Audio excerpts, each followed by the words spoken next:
and welcome again to BryzGarage. Today we're going to be working on this 2003 Hyundai Sonata. This is a 2.7 liter V6. Nothing worse than jumping in your car midsummer, it's actually early summer, and the damn AC won't work. Yeah, it's been really hot here lately, starting to get hot, so I got to get this thing fixed. I've diagnosed it. I'm having a leak on my compressor, which is located right down there, if you can see it, thing with the belt. And there's also a leak on the hoses down there, a small little leak. I'll show you how I diagnose that. So typically, if your AC isn't working, usually it's just out of juice. You just need to recharge it. You do that through this low port here. I'll show you later on how to do that.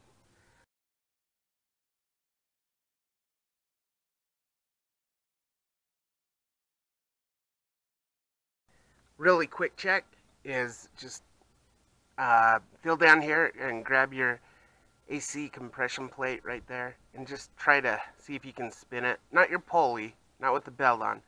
Right on the side of it, there's a compression plate, and see if you can spin it. If it won't spin and it's locked up, then you are probably having an issue with your compressor. That's just one quick check. Another issue you could be having is your fuses or relays could be blown. So you got this guy here and this little guy here. One of those could be blown. You could pull out your fuse, check that, and you could check your relay. There's several videos on YouTube. I'm not going to show you how to check your relay, but there's several videos on YouTube that will show you how to check those to see if they work. Alright, there's also some fuses inside your car right next to your steering wheel here on the left of your steering wheel. You got, where was it? This guy here, and that guy up at the top there. So, anyway, you got those fuses. You can check those to see if they're blown. In my case, I had heard a hissing noise back in February, how your car AC will kick on just to keep it lubricated throughout the winter. I heard a hissing sound. It lasted for, a couple of days when I had run it. A couple weeks later, I smelled a very bad burning smell, and that was most likely the clutch. So it sprung a leak, clutch wore out, burned up, so it's not engaging. I'll also show you that, how to tell if you have a good or bad clutch on your AC.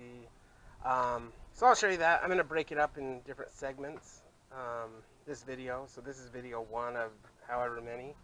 But anyway, I'm going to show you the parts we're going to be replacing. I'm not only going to do the hoses and compressor, I'm just going to do all the parts just so I have a new system.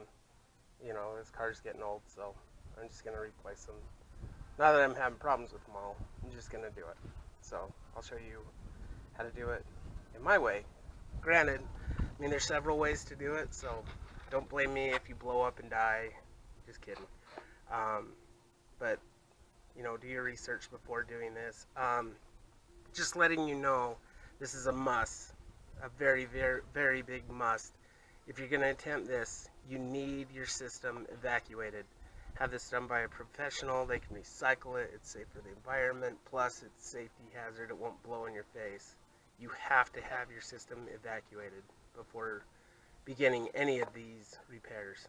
So, take it in. They can also help diagnose it.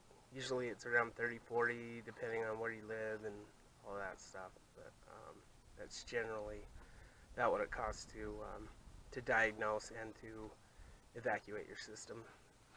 So I'm going to show you the parts we're going to be replacing.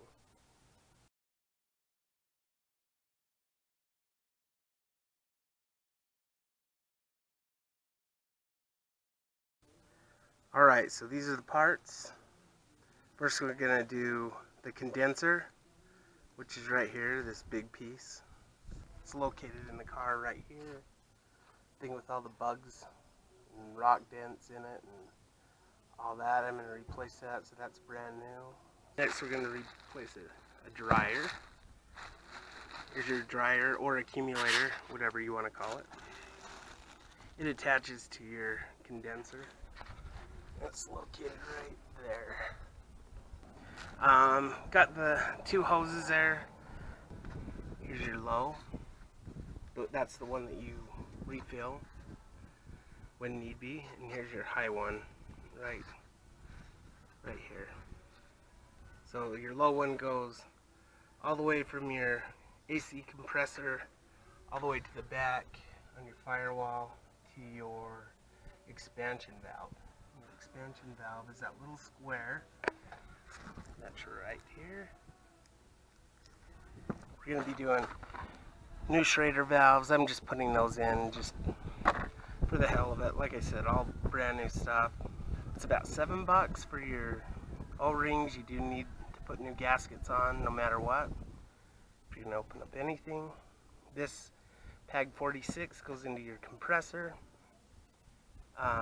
In this case, in this vehicle, this takes about 5 ounces of PAG 46. This has UV dye in it. I'm going to show you in just one sec what that's all about. So this is a used compressor. Just showing you that. Here's the clutch on the compressor. Here's the compressor itself. That's I have a used one because my new one is not here and it won't be here till tomorrow. But I'm going to take it apart anyway, put in all these parts and throw that bad boy in tomorrow when it gets here. But I'm just going to show you how to diagnose your compressor.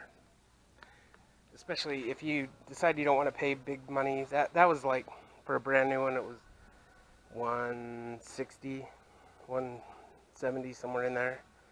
If you don't want to do that, if you wanted to put a used one in, you can pick one up for about $30 at the junkyard or whatever. And I'll show you how to test it at the junkyard so you can determine if it's good or not. I would say if your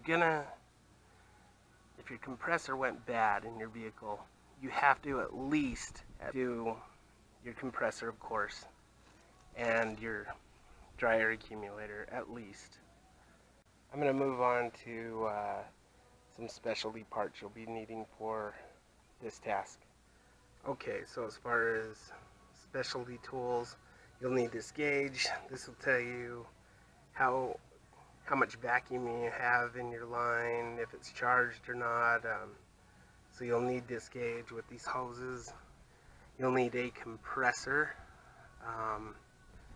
You know, you want a pretty decent sized compressor. You'll want this. When you recharge your line, this is again with UV dye. This is the R134A. You'll need that. The special thing about UV dye is with this UV flashlight, you'll be able to diagnose your problem. You'll be able to see where your leak's coming from. And I'll show you how I did mine and how you can do yours, how you can diagnose your problem. You'll also need some regular R134A. This is just, you know, we're just going to spray a little bit of this in there just so if we have a future problem we can see where the leak's coming from. This is just to fill it up. It has a gauge to determine how much is in there. Now this is one thing I wanted to talk about. This is a little vacuum pump, and by little I mean this is barely bigger than my hand. This is something I got from Harbor Freight, and we're going to try to pull a vacuum with our system. I'm trying to do this as cheap as possible. I'm not saying this is going to work at all, but we're going to try. So this is like 17 bucks on sale, and we're going to try to pull the vacuum, get a good vacuum, and then recharge our system with this little bad boy. So we're trying to pull out all the moisture out of the line after we get it all assembled, all the parts changed. We're going to use this, we're going to try it, and if it doesn't work, we'll have to resort to the bigger one.